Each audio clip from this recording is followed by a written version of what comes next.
இன்று தமிழக முதல்வர் அவர்கள் வந்து தேர்தல் வாக்குறுதியில் தமிழக வெற்றி கழகத்தின் வாக்குறுதியில் சொன்னது போல விவசாய கடன் ரத்து செய்யப்பட்டுள்ளது. கிட்டத்தட்ட 14,22,000 விவசாயிகள் இதன் மூலமா பயனடைகிறாங்க. 50,000 வரைக்கும், அதாவது அந்த வெளியீடுகள் எல்லாருக்கும் வந்து கிடைக்கப்பட்டிருக்கும். மொத்தம் வந்து தமிழகத்தில் விவசாயிகள் 16,96,000 பேர் விவசாயிகள் வந்து பயிர்க்கடன் மொத்தமா இது வரைக்கும் தமிழகத்தில் வாங்கியிருக்காங்க. அதுல வந்து 14,22,000 விவசாயிகளுடைய பயிர்க்கடன்கள் ரத்து செய்யப்பட்டுள்ளது. முதல்வர் அவர்கள் கிட்டத்தட்ட தமிழக வெற்றி கழகம் முதல்வர் அண்ணன் விஜய் அவர்கள் தலைமையிலான அரசு பொறுப்பேற்று கிட்டத்தட்ட 15 நாட்களாக இருக்கு. அதற்குள் அனைத்து மக்கள் நல நடவடிக்கைகள் அனைத்தும் துரிதமாக எடுக்கப்பட்டுள்ளது. இன்று எங்களுடைய தேர்தல் வாக்குறுதியில் கூறியதை போல விவசாய கடன்கள் ரத்து செய்யப்பட்டுள்ளது. அதற்கான அறிவிப்பாணைகள் வந்துள்ளது. பெரும்பாலான இடங்களில் எங்களுடைய கட்சி நிர்வாகிகள் மற்றும் விவசாயிகளிடம் வந்து இதுக்கு பெரிய ஆதரவு வந்துள்ளது. கண்டிப்பாக அனைவருக்கும் எங்களுடைய நன்றியை தெரிவித்துக் கொள்கிறோம். வேற ஏதாவது கேள்வி? சார், இப்போ பல கட்சியிலிருந்து வெளியுறவு எல்லாருமே வந்து இங்க வந்து இணைகிறாங்க. இது வந்து தலைமைச் செயலகமா இல்ல வந்து கட்சி ஆபீஸாம விமர்சனத்தை முன்வைக்கிறாங்க, எப்படி பாக்குறீங்க? இல்ல, அவங்க வந்து இன்னைக்கு வந்து 3 எம்எல்ஏ பேசுறீங்க. அவங்க சபாநாயகரை பத்தி அவங்களுடைய ராஜினாமா கடிதத்தை கொடுத்து விட்டு வந்து பார்த்திருக்காங்க. ராஜினாமா செய்து விட்டு வந்து பார்த்திருக்காங்க. இதே நீங்க ரொம்ப பொலிட்டிசைஸ் பண்றீங்கன்னு தெரியல. வேற ஏதாவது?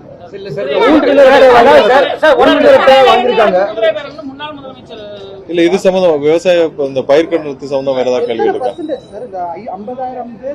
அதான் மொத்தம் வந்து 16,96,000 விவசாயிகள் மொத்த பயிர்க்கடன் இருக்கு. அதுல வந்து 14,22,000 பேர் பயனடைகிறாங்க. 80% மேல இருக்கு. இப்ப சதவீதம் பார்க்கல, பட் 14,22,000 பேர் பயனடையும் வகையில் இன்னைக்கு வந்து இந்த அறிவிப்புகள் வந்திருக்கு. இதுல வந்து மொத்த வாங்கின பயிர்க்கடன் வந்து 16,96,000. ஸோ அதில் 14,22,000 பேர் வந்து பயனடையும் வகையில் இந்த அறிவிப்புகள் வந்திருக்கு. இது பெரிய அளவிலான பெரும்பாலான விவசாயிகள் 80% மேற்பட்ட விவசாயிகள் பயனடையும் வகையில் தான் இந்த அறிவிப்பு.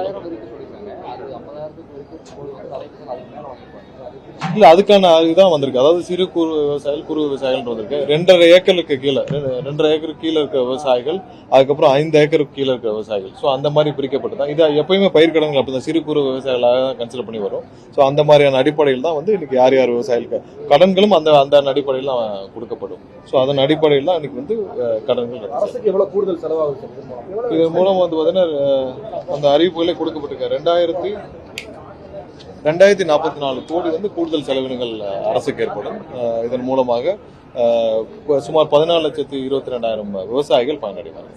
ஏற்கனவே இந்த விவசாய கடன் இல்லாம மற்ற ஒரு சில முக்கிய வாக்குறுதிகள் வந்து பொதுமக்களால எதிர்பார்க்கப்படுது. குறிப்பா வந்து தமிழகம் முழுவதும் மகளிருக்கான இலவச பேருந்து பயணம், அதே போன்று ஒவ்வொன்றா படிப்படியாக நிதி ஆதாரங்களை பார்த்து படிப்படியாக முதல்வர் கண்டிப்பாக நிறைவேற்றுவார். ஒவ்வொரு நாளும் அதற்காகத்தான் நீங்க முதல்வர் பார்த்திருப்பீங்க. எந்த முதல்வரும் இல்லாத வகையில் காலையில வந்து சாயந்தரம் வரைக்கும் தலைமைச் செயலகத்திலிருந்து பணியாற்றும் ஒரே முதல்வர் இது வரைக்கும் தலைமைச் செயலகத்தில் இதான் முதல் தடவை பார்க்குறாங்க. மதிய உணவும் இங்கேயே அருந்து விட்டு இங்கேயே இருக்கிற முதல்வர் ஒவ்வொரு நாளும் ஒவ்வொரு நிமிஷமும் அதற்கான பணிகளை தான் செஞ்சுட்டு வர்றாரு. இன்னைக்கு கூட அந்த ஒரு ஜட்மெண்ட் வந்திருக்கும். முதல்வருடைய முக்கிய குறிக்கோளே பார்த்தீங்கன்னா இந்த கோயம்புத்தூர் வழக்குகளையும் துரிதமாக நடத்தப்பட்டு அதிக உச்சபட்ச தண்டனை வாங்கி கொடுக்கும் வகையில் செயல்பட வேண்டும் தான் இன்னைக்கு காலையிலேருந்து எங்கள் எல்லாரையும் அறிவுறுத்தி என்னென்ன மாதிரி நடவடிக்கைகள் எடுக்க வேணும்னு சொல்லியிருக்காங்க. கண்டிப்பாக இதெல்லாம் எக்ஸாம்பிள் வச்சு தான் செயல்பட்டு இருக்கோம். ஒவ்வொரு நாளும் மக்களுக்கு என்ன ஆக்கப்பூர்வமாக என்ன செய்ய வேண்டுமோ அது எல்லாம் எங்களை முடக்கி விட்டுருக்கோம். அதை நோக்கி தான் நாங்கள் எல்லாம் பயணிச்சிருக்கோம்.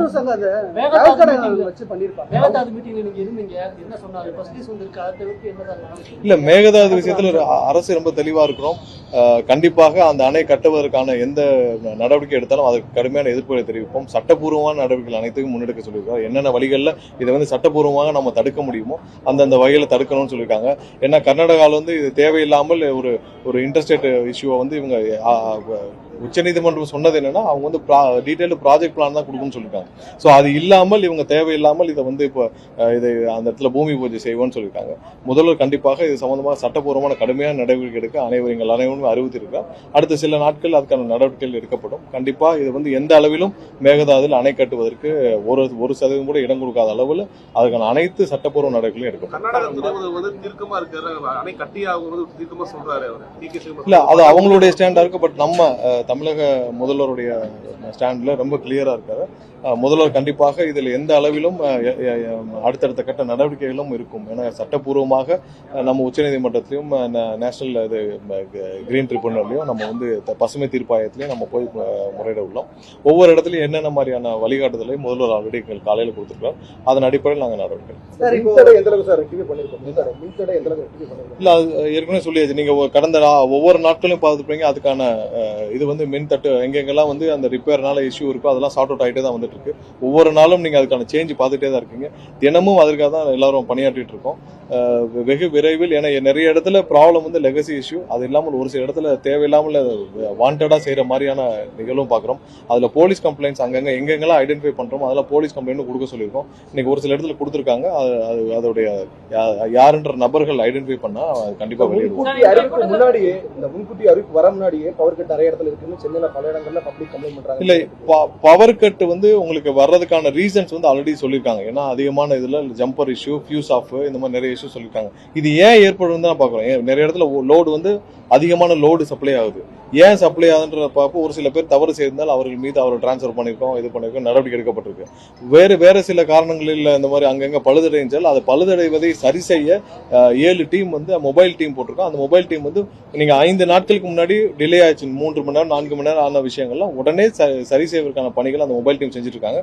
கடந்த 2 நாட்களாக எந்த இடத்துலையும் பழுதானாலும் உடனே சரி செய்வதற்கான பணிகளை உடனே மொபைல் டீம் போய் அங்கே போய் அட்டன் பண்ணி அந்த இன்ஜினியர்ஸ் மொபைல் டீம்ல அந்த இன்ஜினியர்ஸ் எல்லாம் எக்யூப்மெண்ட்ஸோட இருப்பாங்க, அவங்க போய் சரி பண்ணிருக்காங்க. இப்போ அந்த மொபைல் டீம் எக்ஸ்பேண்ட் பண்றதுக்கான வேலைகளை வந்து செஞ்சுட்டு வரோம். சீக்கிரம் அதையும் எக்ஸ்பேண்ட் பண்ணிட்டோம்னா ஓரளவு இந்த மாதிரியான பிரச்சனைகளை சமாளிக்கிறதுக்கான போதுமான டீம்கள் வந்து களத்தில் இருப்பாங்க. கண்டிப்பா எங்கெங்கெல்லாம் அதற்கான இது இருக்கும் அங்கெல்லாம் போலீஸ் கம்ப்ளைண்ட் கொடுக்க சொல்லியிருக்கோம். இப்போ இன்னைக்கு மதுரையிலே ஒரு இஷ்யூ வந்துச்சு அப்படின்னா டிரான்ஸ்ஃபார்மர் ஓபன் பண்ணி வச்சிருக்காங்க. அதை வந்து அங்கே இருக்கிற ஏஐ வந்து பார்த்துட்டு இன்ஃபார்ம் பண்ணாங்க. உடனே போலீஸ் கம்ப்ளைண்ட் கொடுக்க சொல்லியிருக்கோம். எங்கெங்கெல்லாம் தேவையில்லாமல் இந்த மாதிரி மின் தடைகள் ஏற்படுத்த ஒரு சில நபர்கள் முயல்கிறார்களோ அவங்க அந்த மாதிரி இதெல்லாம் சந்தேகம் இருக்கும் பட்சத்தில் போலீஸ் கம்ப்ளைண்ட் கொடுக்க சொல்லி அறிவுறுத்தப்பட்டுள்ளது.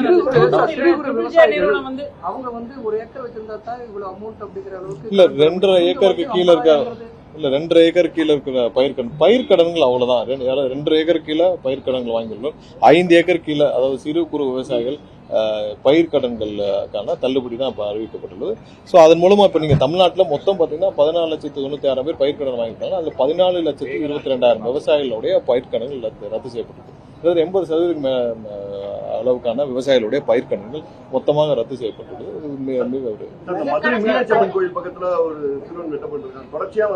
இல்ல, அது வந்து ஒரு பர்சனல் மோட்டிவ். அது கொலை நடந்து சில மணி நேரங்களுக்குள்ளேயே அந்த குற்றவாளிகள் கண்டுபிடிக்கப்பட்டு அவங்களுடைய செக்யூர் பண்ணி எல்லாத்தையும் அவங்க வந்து கமிஷனருடைய அறிவிப்பும் நீங்க பார்த்துருப்பீங்க. இன்னைக்கு கமிஷனரேட்ல இருந்து எங்கெங்கெல்லாம் தனிப்பட்ட காரணங்கள் நடக்கும் கொலைகளுக்கு துரிதமாக காவல்துறை செயல்பட்டு, ஏன்னா முதலுடைய ஆணைக்கிணங்க எல்லாமே செயல்பட்டு உடனடியாக கைது நடவடிக்கை எல்லாம் நடந்துட்டு இருக்கு. எங்கெங்கெல்லாம் இப்ப நீங்க கோயம்புத்தூர் யூனிவர்சிட்டி கண்டிப்பாக முதல்வர் 2 நாட்கள் எங்கள் அனைவரையும் முடக்கி விட்டுருக்காங்க. மிக துரிதமாக இந்த வழக்குகள் முடிக்கப்பட வேண்டும், உச்சபட்ச தண்டனை வழங்கப்பட வேண்டும். அதற்கான அனைத்து விதமான சட்டப்பூர்வ நடவடிக்கைகள் எடுக்கிறதுக்காக அனைத்து வேலையும் செஞ்சுட்டு இருக்கோம். இதை கண்டிப்பா இது மாதிரியான நிகழ்வுகளை தடுப்பதற்காக இந்த மாதிரி இதெல்லாம் தடுப்பதற்கான நடவடிக்கைகள் கண்டிப்பாக வந்து எடுக்கும்.